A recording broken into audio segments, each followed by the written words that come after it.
শ্রাবণ মাসে নমস্কার, সকলকে নমস্কার। শ্রাবণ মাসে সবুজ চুড়ি পরা হয়, সবুজ পোশাক পরা হয়, সবুজ মেয়েরা সবুজ টিপ, মেয়েরা সবুজ যাবতীয় ব্যবহার করে থাকে। কিন্তু এটি অনেকেরই অজানা যে সবুজ কেন পরে। অনেকে জেনে পড়েন কিংবা অনেকেই অজানা অবস্থাতেই পড়েন। সবুজ কেন পরা হয়? ভগবান শিবের অত্যন্ত প্রিয় রং হলো একটা, যেটা হলো সবুজ রং। আর এই সময় শ্রাবণ মাস, আষাঢ় শ্রাবণ হলো বর্ষাকাল। বৃষ্টির জল পেয়ে প্রকৃতি হয়ে ওঠে সবুজ আবহ।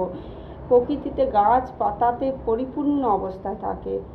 তাই এই সময় চারিদিক সবুজ হয়ে ওঠে এবং ভগবান শিবের যেহেতু অত্যন্ত প্রিয় একটা রং হলো সবুজ, তাই মেয়েরা মায়েরা তাদের স্বামীর পরিবারের মঙ্গলের কামনার্থে, তাদের পরিবারের মঙ্গলের জন্য তারা সবুজ চুড়ি, হাতে সবুজ চুড়ি ও সবুজ পোশাক পরে থাকেন।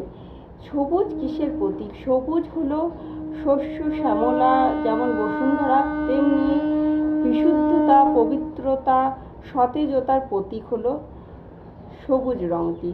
আর এই সবুজ রং ব্যবহার করলে আমাদের মেয়েদের মায়েদের মন অত্যন্ত শান্ত থাকে ও শীতল থাকে। তার এই জন্যই মেয়েরা মায়েরা এই শ্রাবণ মাসে সবুজ চুড়ি ও সবুজ শাড়ি পরেন। নমস্কার, রাধে রাধে। যদি এই ভিডিওটি আপনাদের ভালো লেগে থাকে তাহলে প্লিজ লাইক করুন, কমেন্ট করুন এবং সাবস্ক্রাইব করে দিন। নমস্কার, রাধে।